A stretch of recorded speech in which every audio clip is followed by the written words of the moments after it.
Je commence. Mhm. Bonsoir tout le monde.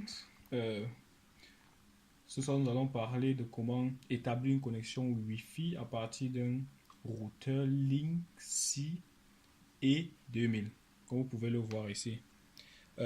Notre routeur est actuellement déjà connecté, c'est pour ça que vous pouvez déjà voir le signe du Wi-Fi ici qui clignote. Le signe, ce signe à côté du Wi-Fi qui montre que notre routeur est connecté à notre autre routeur qui n'a pas de connexion Wi-Fi. Et le dernier signe ici, c'est un signe pour montrer que notre appareil est allumé. Le premier point de notre vidéo consiste en connecter premièrement. Mais avant de le faire, pour ceux pour ceux qui aimeraient faire un reset de leur appareil. Rétablir la configuration par défaut, Ouais, la configuration d'origine. genau, exactement. Euh, il pourrait tout simplement presser sur le bouton reset de, pendant près de 10 secondes et ça devrait aller. Et C'est le bouton rouge le là juste à bouton, côté. exactement. Et vous devriez commencer à voir que ce bouton d'allumage se met à clignoter et ensuite vous verrez de la lumière clignoter sur tous les boutons. Une fois que c'est fait, vous patientez. Normalement, il est recommandé, vous pouvez le faire aussi à l'aide d'un autre câble que vous pouvez connecter sur l'un des trois accès que nous avons ici d'Ethernet et directement le connecter sur votre ordinateur. Mais dans notre cas, nous pouvons le faire avec le Wi-Fi, c'est-à-dire nous n'avons pas besoin de ces câbles présentement et ces entrées présentement. Et ce que, C'est moins encombrant et c'est plus pratique. tout à fait. Ce que nous allons donc faire, c'est premièrement connecter notre ordinateur à, euh, À notre routeur à par notre connexion routeur Wi-Fi. par connexion Wi-Fi. Et une fois que c'est fait, cela vous pouvez le faire à partir De votre barre de de votre tâches. barre de tâches où vous pouvez simplement cliquer sur votre icône de Wi-Fi et là vous pourrez voir le nom de votre appareil. Dans notre cas, il s'agit d'un Cisco, also d'un Ah, appareil c'est de la marque de la Cisco. marque Cisco. Vous pourrez voir ce nom apparaître juste là. Le nom par défaut en principe c'est Cisco, mais là vous voyez Gidomar parce que nous avons déjà terminé notre configuration. Tout à fait. Et ce que vous pourrez faire par la suite, ce sera donc de vous connecter premièrement à ce Wi-Fi. Et vous Hmm. pourrez le faire en cliquant certainement sur le Sur bouton se connecter. connecter et La le mot de connexion. passe par défaut sera le mot de passe à 8 chiffres juste à l'arrière de votre modem. Chez nous par exemple c'est celui qui commence avec 8 et termine avec 0. Exactement. Et une fois que c'est fait, vous ouvrez une nouvelle page sur laquelle vous entrez les chiffres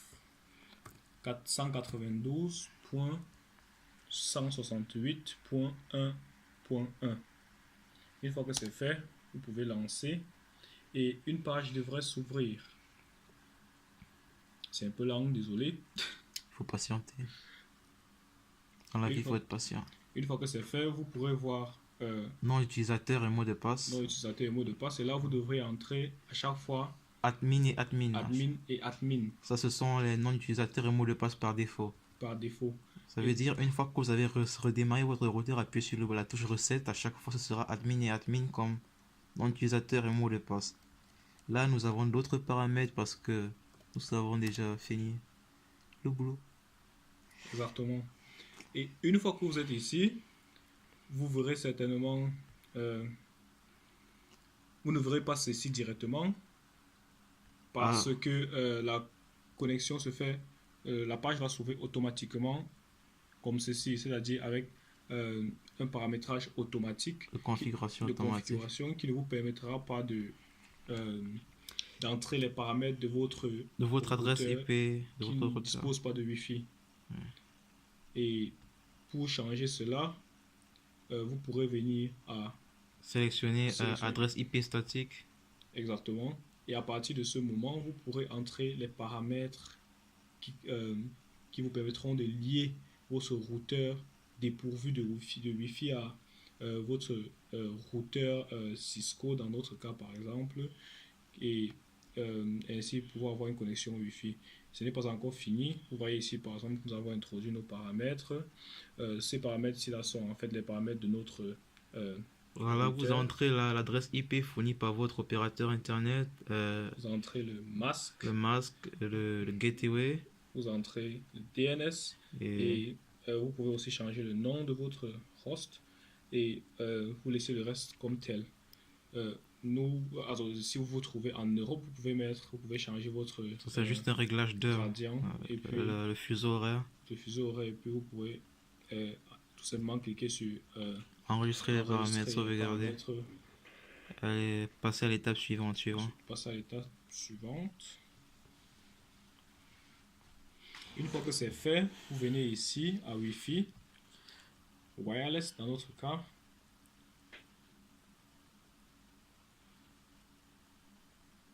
Une fois que c'est fait, vous pouvez changer le nom. Ici, vous laissez mixed. En anglais, ce serait Vous devez mixed. passer à manuel d'abord. Vous passez à manuel. Vous passez de à première vue, vous verrez Wi-Fi protégé. Ouais. Et de là, vous pourrez passer à manuel. Et une fois en manuel, vous pourrez vraiment changer vos paramètres.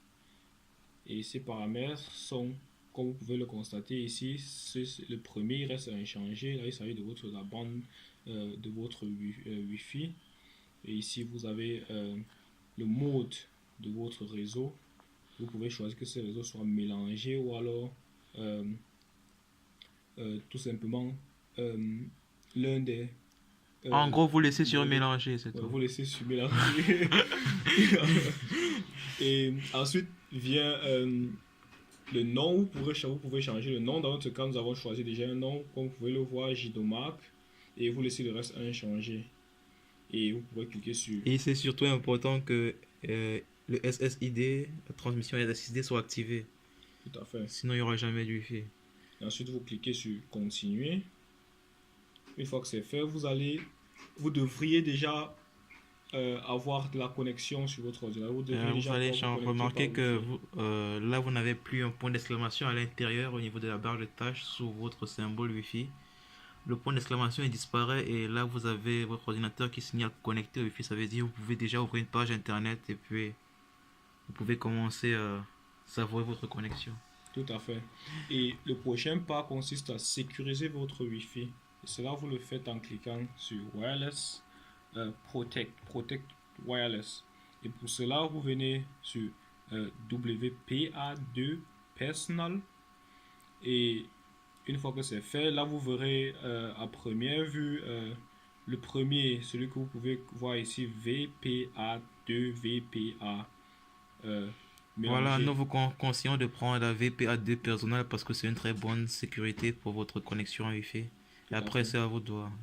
Et après, vous pourrez mettre un mot de passe.